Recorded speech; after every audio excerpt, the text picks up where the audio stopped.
Nós já conversamos anteriormente sobre a conotação e lembramos que a conotação é quando nós usamos alguma expressão em sentido figurado, ou seja, com aquele sentido que não aparece no dicionário.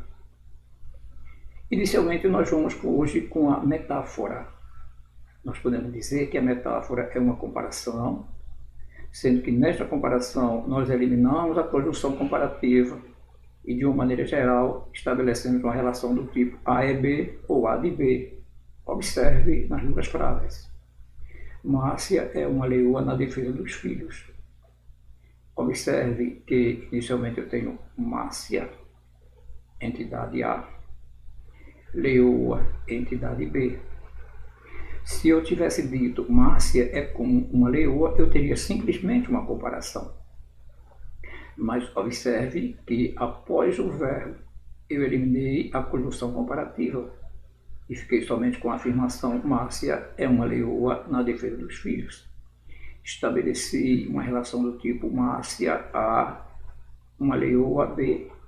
Eu obtive A é B, Márcia é uma leoa. Processo parecido acontece, por exemplo, quando eu digo Iracema, a virgem dos lábios de mel. Eu tenho lábios, que é A, mel, que é B. Não existem lábios de mel. Ora, se eu digo lábios de mel, na verdade eu estou dizendo lábios como sendo de mel, ou lábios como se fossem de mel. Então, novamente, eu estabeleci uma comparação, mas observe que eu não usei a conjunção comparativa e obtive uma relação lábios A, mel B, na relação A de B. Então, este é um caso bastante comum em textos, bastante frequente, a utilização de metáforas. Um outro tipo de comparação, muito parecido com a metáfora, é a catacrese.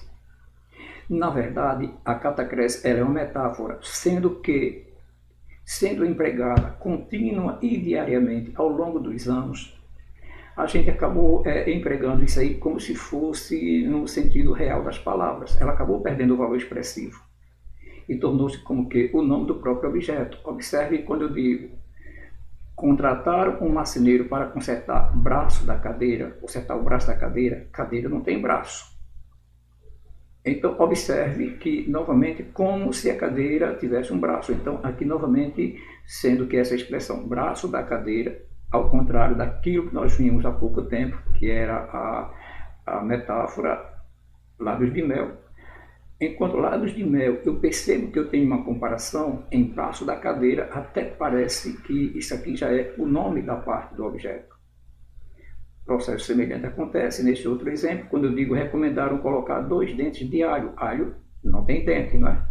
Então, novamente, aqui eu fiz uma comparação, sendo que essa comparação ao longo do tempo acabou perdendo o expressivo. Então, nós temos aqui um caso de catacrese, novamente, conotação. A prosopopeia ocorre quando nós damos características humanas a seres inanimados. Eu digo, por exemplo, naquele momento, até a natureza chorou de alegria. É como se a natureza tivesse chorado, não é? Sendo que agora eu não fiz simplesmente uma comparação. Eu atribuí a algo que não é humano, no caso, natureza, uma característica humana, que é chorar. Um outro tipo de conotação bastante frequente é a sinestesia. Observe que na sinestesia nós associamos sensações entre substantivos e adjetivos. Sensações com órgãos de sentidos diferentes. Observe o exemplo. Embora houvesse recebido uma palavra fria, observe que eu tenho o substantivo palavra e o adjetivo fria. Palavra ou nós lemos, não é? Visão, ou nós ouvimos, audição. Frio é tato. Então, essa relação substantivo-adjetivo foi feita com uma mistura de sensações, né? Aqui, audição ou visão e tato. Então, observe que se eu tivesse dito assim, acabou recebendo um abraço gostoso. Ora, não existe abraço gostoso. acabei usando um substantivo e um adjetivo. O abraço a gente percebe pelo tato, gostoso pela gustação ou paladar. Novamente, na minha afirmação, não é? Na relação substantivo-adjetivo, nós misturamos sensações. Isso é uma característica da sinestesia. Então, um outro caso é a perífrase.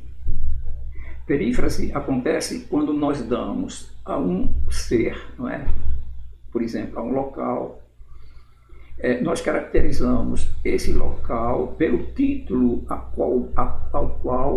pelo qual ele se tornou famoso. Quando eu digo visite a cidade do sol, me referindo a Natal, né?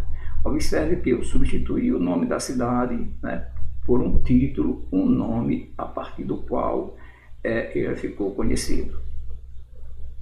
No próximo vídeo, né, nós continuaremos verificando algumas figuras, no caso sentido figurado, característicos da conotação. Até a nossa próxima atividade.